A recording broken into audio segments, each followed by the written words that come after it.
Tech study ITI के channel पर आज हम मशीनिस्ट ट्रेड थ्योरी का एक मॉडल क्वेश्चन पेपर करेंगे जो कि एनसीबीटी, सीबीटी, सीआईटीएस या अदर एग्ज़ाम अगर आप देने जा रहे हैं तो उसके लिए बहुत ही इंपॉर्टेंट है ये। स्पेशली इसमें हमने सेकेंड ईयर के आपके जो सिलेबस हैं उससे हमने मोस्ट इंपॉर्टेंट क्वेश्चंस चूज किए हैं। वीडियो में टोटल आपको 31 क्वेश्चंस मिलेंगे। 30 क्वेश्चंस के आंसर तो हम वीडियो में करेंगे। क्वेश्चन नंबर 31 का आंसर आपको हमको कमेंट बॉक्स में बताना है। जिसका आंसर सही होगा वो हमसे मॉडल पेपर का पीडीएफ ले सकता है अपने मोबाइल फ़ोन या अपनी ईमेल आईडी पे।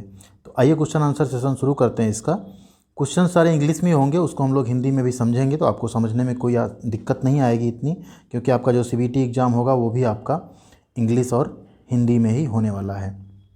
तो क्वेश्चन नंबर 1 है, यहाँ पे देखिए, which material is use to make the base of tool and cutter grinding machine. कौन सा मटेरियल है जो हमारा tool and cutter grinding machine जो है उसके बेस यानी आधार को बनाने के लिए, बेस को बनाने के लिए यूज किया जाता है। 4 ऑप्शन आपके grey cast iron, low carbon steel है, टूल स्टील है या ब्रॉन्ज है। तो ग्रे कास्ट आयरन ही यहाँ पे हम यूज करते हैं, कास्ट आयरन का हम यूज करते हैं किसी भी मशीन का, ग्राइंडिंग मशीन या लेथ मशीन का बेस मैन्युफैक्चर करने के लिए या बनाने के लिए। क्वेश्चन नंबर 2 है, और is tooth rest fitted in tool and cutter grinder.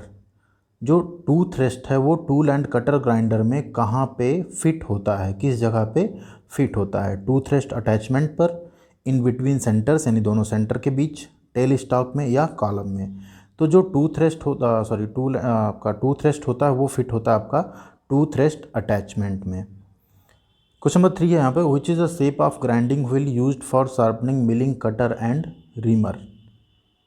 किस टाइप के शेप, कौन से आकार का ग्राइंडिंग व्हील जो है मिलिंग कटर और रीमर को शार्प करने के लिए यूज किया जाता है। डिस्क टाइप का, स्ट्रेट कप, फ्लेयरिंग कप या डिस। तो यहाँ पे आपका राइट आंसर है option C, flaring cup shape में जो ग्राइंडिंग व्हील होता है वो हम यूज करते हैं मिलिंग कटर और रीमर की शार्पनिंग के लिए।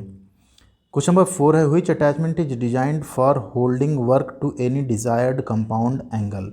कौन सा अटैचमेंट है जो डिजाइन किया होता है किसी वर्क को, वर्क पीस को होल्ड करने के लिए किसी भी डिजायर्ड कंपाउंड एंगल पे। तो 4 ऑप्शन से आपके यूनिवर्सल वाइस है, एंगुलर साइन वाइस है, पॉजिटिव इंडेक्सिंग अटैचमेंट है या मोटर ड्राइव अरेंजमेंट है। तो यहाँ पे आपका राइट आंसर है यूनिवर्सल वाइस। क्वेश्चन नंबर 5 है, what is definition of GD and T. तो आपको डिफिनीशन बतानी, जीडी एंड टी का एक तरह से आपको फुल फॉर्म बताना है। जीडी एंड टी लिखा है तो उसको क्या बोलते हैं हम। 4 ऑप्शन हैं, geometrical deviation and tolerance, geometrical dimension and tolerances, geometrical drawing and techniques या ज्योमेट्रिकल ड्राइंग एंड टॉलरेंसेस। तो यहाँ पे आपका राइट आंसर है ज्योमेट्रिकल डायमेंशनिंग एंड टॉलरेंसेस। तो जीडी है वो है ज्योमेट्रिकल डायमेंशनिंग और टी है टॉलरेंस। क्वेश्चन नंबर 6 है, what is the height of tooth in a spur gear. एक अस्पर गियर जो है उसमें जो हाइट ऑफ टूथ है, उसके जो दांते होते हैं उसकी हाइट क्या होती है। 4 ऑप्शन है आपके, एडेंडम, डिडेंडम या 2 इंटू एडेंडम या एडेंडम प्लस डिडेंडम। तो यहाँ आपका राइट आंसर है option D, addendum plus dedendum. Question number 7 है, where is the index crank is fixed on index head. जो इंडेक्स क्रैंक है वो इंडेक्स हेड पर कहाँ फिक्स होती है। सेक्टर आर्म पे, इंडेक्स प्लेट पे, वर्म शाफ्ट पे या वर्म गियर पे।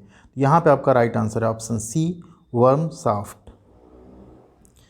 क्वेश्चन नंबर 8 है, what type off cutter holding device is generally used on vertical milling machine. किस टाइप का कटर होल्डिंग डिवाइस जो है जनरली हम सामान्यतः यूज करते हैं एक वर्टिकल मिलिंग मशीन यानी ऊर्ध्वाधर मिलिंग मशीन में। तो वहाँ पे जो कटर होल्डिंग डिवाइस होता है वो होता है आपका कॉलेट चक टाइप। 4 ऑप्शंस थे आपके, यहाँ पे आपका ऑप्शन ए जो है कॉलेट चक, ये आपका राइट आंसर है। क्वेश्चन नंबर 9 है, what is the maximum helix angle determined in helical gear. एक हेलिकल गियर में जो मैक्सिमम हेलिक्स एंगल है वो क्या है, उसको हम क्या बोलते हैं। Obtuse angle, acute angle, right angle या रिफ्लेक्स एंगल। तो उसे हम बोलते हैं एक्यूट एंगल। जो मैक्सिमम हेलिक्स एंगल होता है वो हेलिकल गियर में कैसे डिटरमाइन करते हैं, क्या डिटरमाइन, तो होता है आपका एक्यूट एंगल। क्वेश्चन नंबर 10 है, which part is held and driven the drill. जो ड्रिल है आपका, ड्रिल बिट या ड्रिल जो है वो उसका कौन सा पार्ट है जो हेल्ड यानी जिससे हम पकड़ते हैं और वो ड्राइव होता है आपका जो ड्रिल है वो। नेक है, टैंग है, हील है या सैंक है। तो यहाँ आपका राइट आंसर है option D shank. Question number 11 है why reamers have uneven spacing of teeth. जो रीमर्स होते हैं उसमें जो टीथ होते हैं उनमें अनइवन असमान यानी स्पेसिंग क्यों होती है? To be maintain the hole diameter, to be cut excessive material, to be cut less material या टू रिड्यूस चैटरिंग। तो यहाँ पे आपका राइट आंसर है टू रिड्यूस चैटरिंग। चैटरिंग को रिड्यूस करने के लिए, कम करने के लिए हम अनइवन स्पेसिंग देते हैं रीमर के टीथ में। क्वेश्चन नंबर 12 है which accessory acts as switch and fuse. कौन सी इसमें एसेसरी है जो स्विच एंड फ्यूज की तरह एक्ट करती है? तो चैनल पे नए हैं, चैनल को सब्सक्राइब ज़रूर कर लीजिए। ऐसे हम हर ट्रेड के वीडियो इस पे डेली बेसिस पे ले आएंगे। तो यहाँ पे 4 ऑप्शन हैं, देखिए आइसोलेटर है, एमसीबी है, फ्यूज है या स्विच है। तो जो आपका फ्यूज है वो एक्ट कैसे करता है? एमसीबी की तरह। जब भी ओवरलोड या शॉर्ट सर्किट कुछ होता है तो फ्यूज आपका क्या होता है, खुद पिघल जाता है या फ्यूज हो जाता है और बाकी इक्विपमेंट्स को सेव कर देता है। क्वेश्चन नंबर 13 है which component rotates in an electric generator. एक इलेक्ट्रिक जनरेटर में कौन सा कंपोनेंट है जो रोटेट यानी घूमता है? फील्ड पोल, ब्रशेस, फ्रेम या आर्मेचर। तो आर्मेचर एक ऐसा कंपोनेंट होता है इलेक्ट्रिक जनरेटर में जो कि रोटेट करता है। क्वेश्चन नंबर 14 है which is general safety in CNC turning. एक सीएनसी टर्निंग जो computerised numerical control turning machine है उसमें एक जनरल सेफ्टी क्या है? 4 ऑप्शंस आपके, do not use non standard tools या holders, check the voltage and current, check the chuck function या check the program control levels. तो यहाँ पे जो जनरल सेफ्टी है सीएनसी की वो होती है आपकी do not use non standard tools या होल्डर्स। जो नॉन स्टैंडर्ड हैं, स्टैंडर्ड पे नहीं है, ऐसे टूल्स या होल्डर्स का यूज़ हमको नहीं करना चाहिए। क्वेश्चन नंबर 15 है what is the maximum machining length in the CNC lathe. एक सीएनसी लेथ में मैक्सिमम मशीनिंग लेंथ कितनी होती है? 320 mm, 245 mm, 200 mm या 340 mm। तो यहाँ पे आपका राइट आंसर है 245 mm। क्वेश्चन नंबर 16 है what is M8 represent in programs of CPU typing. एक CPU टाइपिंग में जो M8 है, CPU टाइपिंग के प्रोग्राम में M8 क्या रिप्रेजेंट करता है? Coolant off, coolant on, specific direction या टाइपिंग RH थ्रेड्स। तो M8 रिप्रेजेंट करता है आपका कूलेंट ऑन यानी कूलेंट आपका ऑन रहेगा। क्वेश्चन नंबर 17 है which is the input of CNC lathe. एक सीएनसी लेथ है उसमें इनपुट, इसमें से इनपुट चीज़ें क्या है जिससे हम इनपुट देते हो सीएनसी लेथ में? माइक्रोफोन, कंट्रोल पैनल, जॉयस्टिक या माउस। तो कंट्रोल पैनल जो होता है वो हमारा सीएनसी लेथ का इनपुट होता है। क्वेश्चन नंबर 18 है which operation is perform by point two point system. यहाँ पे आप ध्यान दीजिए कौन सा ऑपरेशन है, ऐसी कौन सी संक्रिया या क्रिया है जो पॉइंट टू पॉइंट सिस्टम में परफॉर्म किया जाता है, द्वारा परफॉर्म किया जाता है? Side milling, face milling, drilling या पॉकेट मिलिंग। तो इसमें आपका राइट आंसर है drilling.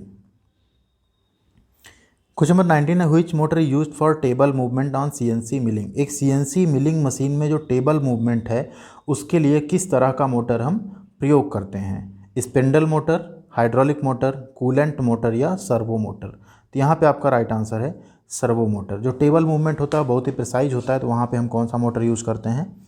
Servo motor. Question number 20 है what is M in program. एक प्रोग्राम में जो एम है वो क्या होता है? सब प्रोग्राम होता है, सब रूटीन होता है, मिसलेनियस फंक्शन होता है या प्रिपरेटरी फंक्शन होता है? तो यहाँ पे आपका राइट आंसर जो एम है वो होता है आपका मिसलेनियस फंक्शन। क्वेश्चन नंबर 21 है which mode is adopted for block by block execution of a CNC program. कौन सा मोड जो है हम ब्लॉक बाई ब्लॉक एग्जीक्यूशन के लिए, सीएनसी प्रोग्राम के ब्लॉक बाई ब्लॉक एग्जीक्यूशन के लिए अडॉप्ट करते हैं? Auto mode, MD mode, jog mode या सिंगल ब्लॉक मोड। तो यहाँ पे आपका राइट आंसर है single block mode, option D आपका राइट आंसर है।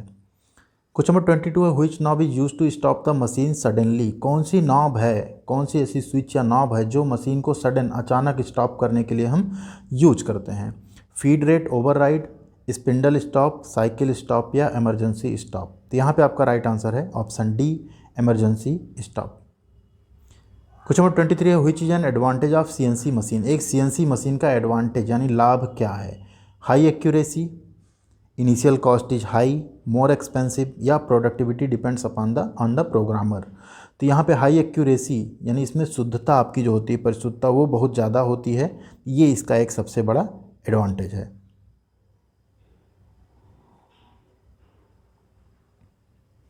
क्वेश्चन नंबर 24 है what is pressed to restart the machine from power shutdown. एक बार पावर शटडाउन हो जाए फिर आपको क्या प्रेस करना होगा मशीन को रीस्टार्ट करने के लिए? CNC on button, CNC off, auto cycle या जीरो रिटर्न। तो यहाँ पे आपका राइट आंसर है option A CNC on. Question number 25 है what is the symbol O in process chart documentation. एक प्रोसेस चार्ट डॉक्यूमेंटेशन में जो O सिंबल है वो क्या है? ट्रांसपोर्ट, इंस्पेक्शन, ऑपरेशन या डिले। तो राइट आंसर है यहाँ पे आपका option C operation. Question number 26 है which type of maintenance having advantage of reduced equipment failure. किस टाइप का मेंटेनेंस, ध्यान दीजिए बहुत ही इंपॉर्टेंट क्वेश्चन है, किस टाइप का मेंटेनेंस जो है एक एडवांटेज है, उसका लाभ है reduced equipment failure. Equipment failure को रिड्यूस करने में, कोई इक्विपमेंट है, उपकरण है, वो फेल ना हो, उसको रिड्यूस करने के लिए किस टाइप का मेंटेनेंस आपका ज़्यादा एडवांटेज होता है, ज़्यादा लाभकारी होता है। यहाँ पे ध्यान दीजिए ब्रेकडाउन मेंटेनेंस। ब्रेकडाउन मीन्स होता है कोई मशीनरी ब्रेकडाउन हो गई, काम करना बंद कर दी, तो ऐसा मेंटेनेंस हम कभी डिजायर नहीं करते हैं कि हमारी मशीन चलते चलते बंद हो जाए फिर हम उसको मेंटेन करें। देन सेकेंड है प्रेडिक्टिव मेंटेनेंस। प्रेडिक्टिव मेंटेनेंस होता है कि हम टाइम टू टाइम प्रेडिक्ट करें मशीन का कंडीशन से और सबसे, और उससे उसका हम मेंटेनेंस कर लें शटडाउन लेके। सी है आपका प्रिवेंटिव मेंटेनेंस। प्रिवेंटिव मेंटेनेंस में आप कुछ प्रिवेंटिव मेजर लेते हैं, टाइम टू टाइम लुब्रिकेट करना है, कुछ करना जिससे कि आपकी मशीन का जो फेल्योर है वो कम से कम हो। एंड डी है करेक्टिव मेंटेनेंस। तो यहाँ पे आपका जो राइट आंसर है वो है आपका प्रिवेंटिव मेंटेनेंस। किसी भी इक्विपमेंट के फेल्योर को कम करने के लिए आपको हमेशा प्रिवेंटिव मेंटेनेंस करना चाहिए, जिससे कि कभी आपको ब्रेकडाउन मेंटेनेंस करने की ज़रूरत ना पड़े। Question number 27 what is use to test the flatness of lathe bed. Lathe bed की फ्लैटनेस को टेस्ट करने के लिए क्या प्रयोग करते हैं हम? ऑप्शन ए है straight edge and gauge block, test mandrel, spirit level या प्लम बॉब। तो फ्लैटनेस चेक करने के लिए हमेशा हम यूज करते हैं straight edge and gauge block का। क्वेश्चन नंबर 28 है how followers are classified in a cam. एक कैम में जो फॉलोअर्स हों कैसे क्लासीफाई किए जाते हैं? बाई शेप, यानी शेप के आधार पे, साइज के आधार पे, वेट के आधार पे या मटेरियल के आधार पे। तो जो फॉलोअर्स होते हैं हमेशा वो शेप के आधार पे क्लासीफाई किए जाते हैं, उनके आकार के आधार पे वो वर्गीकृत किए जाते हैं। क्वेश्चन नंबर 29 है which is use to impart a reciprocating motion to the followers in a machine. इसमें से कौन सा है जो आपका फॉलोअर, जो किसी मशीन का एक फॉलोअर हो, उसमें रेसिप्रोकेटिंग मोशन, ठीक, रेसिप्रोकेटिंग मोशन को इम्पार्ट करे, क्या यूज करते हैं उसके लिए? गियर, शाफ्ट, कैम या क्लच। तो फॉलोअर के लिए हमेशा हम वहाँ पे यूज करते हैं कैम का। Question number 30 which surface of a worm gear is termed as throat. एक जो वर्म गियर है उसकी कौन सी सरफेस है जिसको हम थ्रोट बोलते हैं? सिलेंड्रिकल सरफेस को, फ्लैट सरफेस को, कॉन्केव सरफेस को या कन्वेक्स सरफेस को। तो यहाँ पे आपका right answer option C concave surface जो होती है उसी को हम बोलते हैं वर्म गियर का थ्रोट। तो ये तो 30 क्वेश्चन थे जिनके आंसर हमने आपको यहाँ पे बताए वीडियो में। आई होप ये आपके लिए बहुत हेल्पफुल होंगे। आने वाले किसी भी एग्ज़ाम में अगर आप मशीनिस्ट ट्रेड से हैं या मशीनिस्ट तो आप ज़रूर इसको देखिए और अपने दोस्तों के साथ भी शेयर कीजिए। साथ ही अगर चैनल का नाम आपको यूट्यूब पे सर्च करना, हमेशा टेक स्टडी के साथ आप ITI टर्म ऐड कर लीजिए, जिससे कि आपको इसके सारे वीडियोस देखने को मिल जाएंगे यूट्यूब पे। तो क्वेश्चन नंबर 31 आता है जिसका आंसर आपको बताना है हमको कमेंट बॉक्स में। अगर आपको इसका PDF चाहिए तो क्वेश्चन नंबर 31 है what is measured from start time taken to end of a machining a job. इसमें पूछ रहा है कोई जॉब की आप मशीनिंग कर रहे हैं तो स्टार्ट टाइम, जहाँ से आपने स्टार्ट किया वहाँ से एंड तक जो टाइम लगा, ठीक, उसे हम क्या कहते हैं? Machine cycle time, overall cycle time या प्रोडक्शन साइकिल टाइम।